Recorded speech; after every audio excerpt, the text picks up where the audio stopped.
ኒክ ኢድን እግርን ዘይብሉ ንዓለም ብምሉእ ብተስፋ የነኣቕ ሓሎ ንስኻ ግና ሙሉእ ጥዕናን ክልተ ኣእዳውን እንዳሃለወካ ኣይክእልን እየ ትብል ኣለኻ። ንሱ ብዘይ ኣጻብዕቲ መጽሓፍቲ ይጽሕፍ ኣሎ። ንስኻ ግና ብምሉእ ኢድካ ምጅማር ስኢንካ እሞ ስንኩል መን እዩ? እቲ ኣካል ዝጎደሎ ድዩ ወይሲ እቲ ተስፋ ዝቖርጥ? ሓቀኛ ስንክልና ኣብ ውሽጥኻ ባዕልኻ ዝፈጠርካዮ ጸልማት እዩ። ጽቡቕ ጫማን ክዳንን የብለይን ኢልካ ተማርርን ትጉህን ትኸውን። ግን ኣብዛ ዓለም ጫማ ዘይኮነ እግሪ ዘይብሉ ሰብ ከም ዘሎ ሓንሳብ ዘክር። እቲ እግሪ ዘይብሉ ሰብ ብህይወት ስለ ዘለኹ ጥራይ ኣመስግን እንዳበለ ይሕጐስ ኣሎ። ንስኻ ግና ብዘለካ ሙሉእ ጸጋ ክትሕጐስን ናብ ዓወት ክትስጉምን ኣይከኣልካን። እሞ ስንኩል መን እዩ? እቲ ዘለዎ ዘመስግን ድዩ ወይሲ እቲ ወትሩ ዘማርር? ገንዘብ የብለይን ሓጋዚ ስኢነ እንዳበልካ ወትሩ ምኽንያታት ትድርር ኣለኻ። ንሱ ግና ወላ ሓንቲ መጸጊዒ የብሉን። ባዕሉ ንምልዮናት ሰባት ሓጋዚ ኾይኑ ኣሎ። ዓወት ብምኽንያት ኣይትመጽእን እያ። የግዳስ በቲ ዘለካ ንኡሽተ ዓቕሚ ብምጅማር እያ ትመጽእ። ኩሉ ጸጋታት እንዳሃለወካ እንተዘይተበጊስካ ካብቲ ወላ ሓንቲ ዘይብሉ ትንእስ ኢኻ። እሞ ስንኩል መን እዩ? እቲ ዘለዎ ዕድል ዘባኽን ድዩ ወይሲ እቲ ኻብ ባዶ ዝፍጠር? እንተወዲቐኸ ሰብ እንታይ ክብለኒ እዩ ብዝብል ፍርሒ ተኣሲርካ ትነብር ኣለኻ። ንሱ ግና ኣብ መሬት ወዲቑ ብዘይ ኢድ ክትንስእ 100 ግዜ ደጋጊሙ ይፍትን ኣሎ።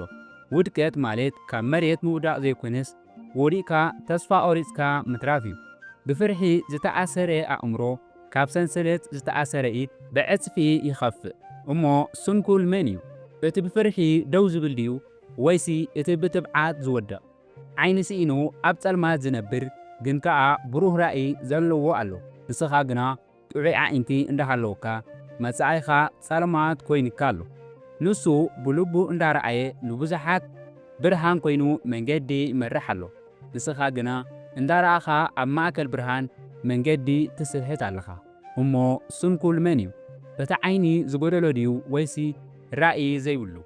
ኣብ ሆስፒታል ሓንቲ መዓልቲ ተወሳኺት ክረክብ ዝምህለል ሰብ ኣሎ። ንስኻ ግና ዝተውሃበካ ክቡር ግዜ ኣብ ዘይረብሕ ዕላል ተባኽኖ ኣለኻ። ንሱ ነታ ዝተረፈቶ ኻልኢት ንፈተውቱ ፍቕሪ ንምግላጽ ይጥቀመላ ኣሎ። ንስኻ ግና መዓልታትካ ብዘይ ዕላማ ኣብ ባዶ ትምኒት ተሕልፎ ኣለኻ። እሞ ዝኸሰረ መን እዩ? እቲ ግዜ ዝሓፀሮ ድዩ ወይሲ እቲ ግዜ ዘባኸን? ፊደላት ካይቆፀረ ብጥበብን ትዕግስትን ዓብዪ ሃብቲ ዘጥረየ ሰብ ኣሎ። ንስኻ ግና ብዙሕ ዲግሪታት ሒዝካ ኣብ ገዛ ኮፍ ኢልካ ትመሃር ኣለኻ። ንሱ ነቲ ዝፈለጦ ሒደት ነገራት ኣብ ግብሪ ብምውዓል ህይወቱ ይቕይር ኣሎ። ንስኻ ግና ኩሉ እንዳፈለጥካ ኣይክእሎን እየ ኢልካ ኢድካ ትህብ ኣለኻ። እሞ ድንቁርና እንታይ እዩ? ዘይምፍላጥ ድዩ ወይሲ ፈሊጥካ ዘይምስራሕ? እግሪ ስኢኑ ብዊልቸር እናተጓዓዘ ጥርዚ ኸረን ዝወፀ ሰብ ኣሎ። ንስኻ ግና ክልተ ጥዑይ ኣእጋር እንዳሃለወካ ኣብ ድቃስካ ክትንስእ ስኢንካ። ንሱ ብዘለዎ ሓይሊ ንቅድሚት ብምስጓም ንዓለም ዘድንቕ ታሪኽ ይሰርሕ ኣሎ። ንስኻ ግና መንገዲ እንዳረኣኻ ኣብ ዘለኻዮ ደው ኢልካ ሰብ ትጽበ ኣለኻ። እሞ ስንኩል መን እዩ? እቲ እግሪ ዘይብሉ ድዩ ወይሲ እቲ ዘይጓዓዝ? ወላ ሓንቲ ሳንቲም ዘይብሉ ብዘለዎ ቁሩብ ነገር መዓልታዊ ዝሕጐስ ኣሎ። ንስኻ ግና ብዙሕ ገንዘብ እንዳሃለወካ ብሰንኪ ስስዐ ወትሩ ትጭነቕ ኣለኻ። ንሱ ካብታ ዘላቶ ንእሽቶ እንጀራ ንዝጠመዩ ብምምቃል ዕግበት ይረክብ ኣሎ። ንስኻ ግና ኩሉ ናተይ ይኹን እንዳበልካ ውሽጣዊ ሰላምካ ተጥፍእ ኣለኻ። እሞ ድኻ መን እዩ? እቲ ገንዘብ ዘይብሉ ድዩ ወይሲ እቲ ሰላም ዝሰኣነ? ብዙሕ ደኽመታት እንዳሃለዎ ብትብዓት ሓድሽ ነገር ክፍትን ዝብገስ ኣሎ። ንስኻ ግና ምሉእ ዓቕሚ እንዳሃለወካ እንተፈሽለኸ ኢልካ ትርዕድ ኣለኻ። ንሱ ምስ ወደቐ ደጋጊሙ እንዳተንስአ ካብ ጌግኡ እንዳተምሃረን ይዓቢ ኣሎ። ንስኻ ግና ፈጺምካ ካይፈተንካ ብፍርሒ ኣብ ውሽጢ ገዛኻ ተሓቢእኻ ኣለኻ። እሞ ዝፈሸለ መን እዩ? እቲ ፈቲኑ ዝወደቐ ድዩ ወይሲ እቲ ዘይፈተነ? ወላ ሓንቲ ቃል ካይተዛረበ ንብዙሓት ሰባት ዝምህር ሰብ ኣሎ። ንስኻ ግና ሙሉእ መዓልቲ እንዳተዛረብካ ሓንቲ ፍረ ዘለዋ ግብሪ የብልካን። ንሱ ስርሑ ባዕሉ ክዛረበሉ እንዳገበረ በትሕትና ንቅድሚት ይስጉም ኣሎ። ንስኻ ግና እቲ ዘይገበርካዮ ጅግንነት ብኣፍካ ጥራይ ትነዝሖ ኣለኻ እሞ ሓቀኛ ጅግና መን እዩ? እቲ ዝዛረብ ድዩ ወይስ እቲ ዝገብር? ማንም ዓይነት ጽቡቕ ዕድል ካይረኸበ ብጻዕሩ ዕድል ዝፈጥር ሰብ ኣሎ። ንስኻ ግና ኩሉ ዕድላትካ ኣብ ቅድመኻ እንዳሃለወ ትፈርሕ ግዜ ትጽበን ኣለኻ። ንሱ ግና ካብ ባዶ ተላዒሉ ብረሃፁ ንመጻኢኡ ብሩህ መንገዲ ይጸርግ ኣሎ። ንስኻ ግና ኣይሰለጠንን እንዳበልካ ንዕድላትካ ብምውቃስ ትምህለል ኣለኻ። እሞ ዕድል ዝተጋረዶ መን እዩ? እቲ ዕድል ዘይብሉ ድዩ ወይስ እቲ ዘይትዕር? ጸማም ክንሱ ስምዒት ሰባት ብምርዳእ ብፍቕሪ ደንጋጺ ዝኾነ ሰብ ኣሎ። ንስኻ ግና ክልተ እዝኒ እንዳሃለወካ ንመኽሪ ሰባት ምስማዕ ኣብይካ ኣሎ። ንሱ ብግብሪ ሰባት እንዳርኣየ ናይ ልቦም ሓሳብ ብቐሊሉ የንብቦ ኣሎ። ንስኻ ግና እንዳሰማዕኻ ነቲ ሓቂ ክትቅበሎ ስለ ዘይደለኻ ትዕሾ ኣለኻ። እሞ ጸማም መን እዩ? እቲ እዝኒ ዘይሰምዕ ድዩ ወይስ እቲ ሓቂ ዘይቅበል? ንባዕሉ ዝብላዕ ስኢኑ ከንሱ ነቲ ዘለዎ ቁሩብ ንኻልኦት ዘካፍል ሰብ ኣሎ። ንስኻ ግና መኽዘንካ መሊኡ ክንሱ ንዝሓተቱኻ ኢድካ ተዓጹ ኣለኻ። ንሱ ብምሃብ ውሽጣዊ ሓጎሱ ረኺቡ ብሰላም ለይቲ ይድቅስ ኣሎ። ንስኻ ግና ብትዕቢት ነፍስኻ ኣዕቢኻ ሓቀኛ ፍቕሪ ሰብ ትስእን ኣለኻ። እሞ ዝተረፈ መን እዩ? እቲ ዘካፍል ድኻ ድዩ ወይስ እቲ በይኑ ዝበልዕ? ዓቢ በደል ተፈጺምዎ ክንሱ ብየቕሬታ ልቡ ዘሕወየ ጅግና ሰብ ኣሎ። ንስኻ ግና ብንእሽቶ ጌጋ ቅርሕንቲ ሒዝካ ሙሉእ ዕድመኻ ትሳቐይ ኣለኻ። ንሱ የቕሬታ ብምባሉ ነቲ ዘለዎ ጾር ካብ መንከቡ ኣውሪዱ ብናጻ ይነብር ኣሎ። ንስኻ ግና ቂምታ እንዳባሰኻ ውሽጣዊ ሰላምካን ሓጎስካን ትቐብር ኣለኻ። እሞ እሱር መን እዩ? እቲ ኣብ ቤት ማእሰርቲ ዘሎ ድዩ ወይስ እቲ ቐርሕንቲ ዝሓዘ? ሕማቕ ሕሉፍ ታሪኽ እንዳሃለዎ ሎሚ ብጻዕሪ ሓድሽ መጻኢ ዝሃንጽ ኣሎ። ንስኻ ግና ኣብቲ ዝሓለፈ ጌጋኻ ተንጠልጢልካ ንሎሚ መዓልቲ ተባኽና ኣለኻ። ንሱ ትማሊ ሓላፊ እዩ ብምባል ንቕድሚት ጥራይ ኣዒንቱ ይጥምት ኣሎ። ንስኻ ግና ንድሕሪት እንዳጠመትካ ነቲ ኣብ ቅድመኻ ዘሎ ዕድል ትስሕቶ ኣለኻ። እሞ ዕውር መን እዩ? እቲ መጻኢ ዘይፈልጥ ድዩ ወይስ እቲ ኣብ ትማሊ ዝነብር? ዘኽታን ኮይኑ ዝዓበየ ግን ከኣ ንኹሉ ሰብ ከም ቤተሰቡ ዝሓቕፎ ኣሎ። ንስኻ ግና ብምሉእ ስድራ ቤትካ እንዳሃለኻ ርሒቕካ በይንኻ ትነብር ኣለኻ። ንሱ ግና ብፍቕርን ብሕያውነትን ብዙሓት ኣሕዋትን ፈተውትን የትርኢ ኣሎ። ንስኻ ግና ብኣሉታዊ ሓሳባት ካብቶም ዘፍቅሩኻ ሰባት ተሃድም ኣለኻ። እሞ ዘኽታም መን እዩ? እቲ ስድራ ዘይብሉ ድዩ ወይስ ንስድርኡ ዘየፍቅር? ሓንቲ ገዛ ጥራይ ዘላቶ ግን ከኣ ኣምላኽ ይመስገን ኢሉ ብሓጎስ ዝነብር ኣሎ። ንስኻ ግና ቪላታት እንዳሃለወካ ካልእ የድልየና ኣሎ እንዳበልካ ትጉሂ ኣለኻ። ንሱ ግና በቲ ዘለዎ ነገር ኣመስጋኒ ስለ ዝኾነ ወትሩ ውሽጣዊ ዕግበት ኣለዎ። ንስኻ ግና ወሰን ኣብ ዘይብሉ ትምኒት ጥሒልካ ሰላምካ ተጥፍእ ኣለኻ። እሞ ሃብታም መን እዩ? እቲ ብዙሕ ዘለዎ ድዩ ወይስ እቲ ብዘለዎ ዝዓግብ? ለይቲ ማሕደሪ ስኢኑ ኣብ ጽርግያ እናደቀሰ ዓበይቲ ሕልምታት ዝሓልም ኣሎ።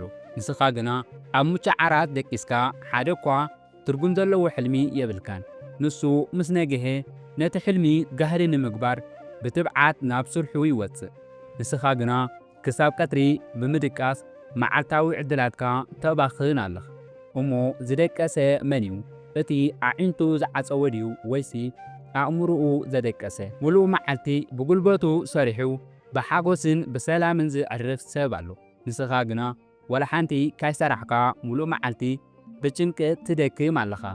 ንሱ ረሃፁ ስለ ዝጠዓመቶ ድቃስ ለይቲ ከም መዓር ይጥዕመሎ። ንስኻ ግና ስራሕ ስለ ዝፈንፈንካ ኣእምሮኻ ዕረፍቲ ስኢኑ ይሳቐሎ። እሞ ዝደኸመ መን እዩ? እቲ ብስራሕ ዝረሃፀ ድዩ ወይስ ዕላማ ዝሰኣነ? ብዘይ ገዛ ብዘይ ደጋፊ ንዕላምኡ ጥራይ ኣተኪሩ ናብ ሽትኡ ዝጓዓዝ ኣሎ።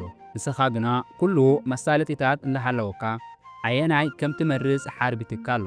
ንሱ መንገዱ ንጹር ስለ ዝኾነ ንኹሉ ዕንቅፋታት ብቐሊሉ ይሰግረሎ።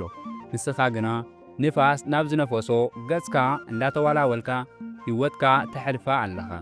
እሞ ዝጠፍአ መን እዩ እቲ መንገዲ ዘይብሉ ድዩ ወይስ ዕላማ ዘይብሉ ኣብ ግዜ ጸበባኻ ሓንቲ ቃል ከይተዛረበ ኣብ ጎንኻ ጠጠው ዝብል ሰብ ኣሎ ንስኻ ግና ኣብ ግዜ ሓጎሶም ጥራይ ምስ ሰባት ክትውዕል ትደሊ ኣለኻ ንሱ ምሕዝነት ብመስዋዕትነትን ተኣማንነትን ዝህነጽ ምዃኑ ይፈልጥ እዩ ንስኻ ግና ጠቕምኻ ምስ ወዳእኻ ንመሓዘኻ ከም ጓና ትሪኦ ኣለኻ እሞ ጓና መን እዩ እቲ ዘይፈልጠካ ድዩ ወይስ እቲ ብጠቕሚ ዝቐርበካ ንነዊሕ ዓመታት ብትዕግስቲ ጸይሩ ንፍረ ጻዕሩ ብሓጎስ ዝዓጽድ ኣሎ ንስኻ ግና ሎሚ ዘሪኻ ጽባሕ ክትዓጽሮ እንዳደለኻ ትህወኽ ኣለኻ ንሱ ዓወት ብቐስን ብቐጻሊ ጻዕርን ከም ትመጽእ ኣጸቢቑ ይፈልጥ እዩ ንስኻ ግና ብቕልጡፍ እንተዘይተዓዊትካ ቀልጢፍካ ተስፋ ትቖርጽ ኣለኻ እሞ ዕውት መን እዩ እቲ ብትዕግስቲ ዝጓዓዝ ድዩ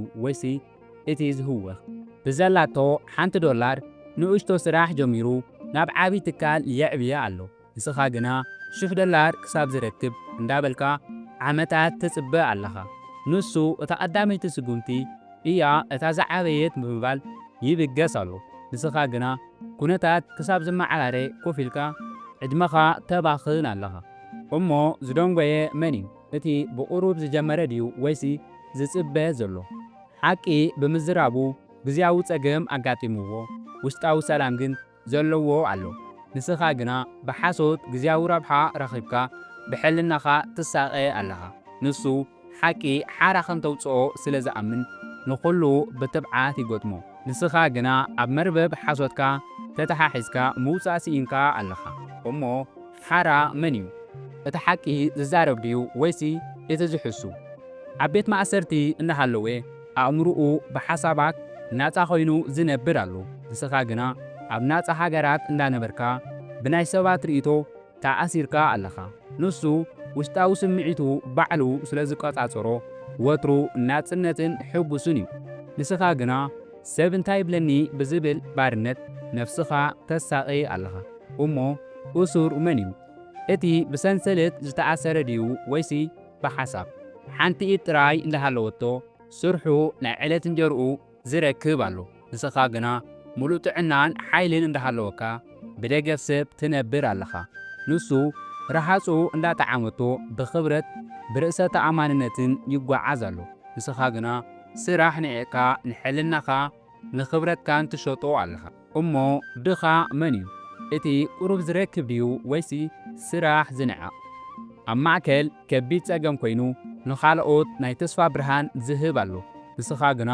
ኣብ ሙሉእ ደሎ ብርሃን እንዳሃለኻ ንዓለም ብጸልማት ትሪኣ ኣለኻ ንሱ ብንእሽቶ ሽምዓ ወሊዑ ነቲ ኣብ ዝርዩ ዘሎ ጸልማት የባርሮ ኣሎ ንስኻ ግና ንጸልማትካ እንዳረገምካ ሓንቲ ስጉምቲ ንምውፃእ ኣይፈተንካን እሞ ኣብ ጸልማት ዘሎ መን እዩ እቲ ብርሃን ዘይብሉ ድዩ ወይስ ኣዒንቱ ዝዓፀወ ብኸቢድ ሕማም እንዳተሰቃየ ፍሽኽትኡ ንሰባት ሓጎስ ዝህብ ጅግና ኣሎ ንስኻ ግና ሙሉእ ጥዕና እንዳሃለወካ ወትሩ ገጽካ ጸሚእካ ትውዕል ኣለኻ ንሱ ሓጎስ ውሳነ እምበር ውፅኢት ናይ ኩነታት ከም ዘይኮነ ይፈልጥ እዩ ንስኻ ግና ሓጎስካ ኣብ ገዳማዊ ነገራት ስለ ዘንጠልጠልካዮ ትጉሂ ኣለኻ እሞ ሕሙም መን እዩ እቲ ኣካሉ ዝሓመመ ድዩ ወይስ ልቡ ዝጓሃየ ስልጣን ወይ ማዕርግ ከይሃለዎ ብሰናይ ግብሩ ንብዙሓት ዘመርሕ ኣሎ ንስኻ ግና ዓብ ስልጣን ሒዝካ ንሰባት ብትእዛዝ ክትገዝእ ትፍትን ኣለኻ ንሱ ግና ኣገልጋሊ ብምዃን ብፍቕርን ብኽብርን ናይ ሰዓብቱ ብቐሊሉ ረኺቡ ኣሎ ንስኻ ግና ብሓይሊ ስለ ዝደለኻዮም ኣብ ውሽጦም ጽልኢ ዘሪእካ ኣለኻ እሞ መራሒ መን እዩ እቲ ስልጣን ዘለዎ ድዩ ወይስ ብፍቕሪ ዝስሕብ ወረቐት ስኢኑ ኣብ ሑፃ እንዳጸሓፈ ፍልጠቱ ዘዕብድኻ ተመሃራይ ኣሎ ንስኻ ግና ሙሉእ ቤት መጽሓፍቲ እንዳሃለወካ ሓንቲ ገጽ ኣየንበብ ንሱ ግና ብንባብ ኣእምርኡ ኣነቓቕሑ ኣብ ዝኾነ ዓዲ ብሓሳብ ይበጽሕ ኣሎ ንስኻ ግና ኣብታ ገዛ ኮፍ ኢልካ ኣእምሮኻ ብዘይጠቅም ሓበሬታ ትመልኣ ኣለኻ እሞ ድንቁርና መን እዩ እቲ ትምህርቲ ዝሰኣነ ድዩ ወይስ መጽሓፍቲ ዘየንበበ ዝጎድኦን ዝበደለን ሰብ ብፍቕሪ ሓቒፉ ናብ ሰላም ዝቕይር ለባም ኣሎ ንስኻ ግና ንዝፈተውኻን ንዝደገፉኻን ሰባት ብንእሽቶ ጌጋ ትጸልእ ኣለኻ ንሱ ፍቕሪ ንኹሉ በደል ከም ዝስዕር ስለ ዝኣመነ ወትሩ ሰላም ኣለዎ። ንስኻ ግና ንልብኻ መዕቆቢ ቀርሕንቲ ስለ ዝገበርካዮ ዕረፍቲ ስኢንካ ኣለኻ እሞ ዝተጓደአ መን እዩ? እቲ ዝበደለ ድዩ ወይስ እቲ ጽልኢ ዝሓዘ?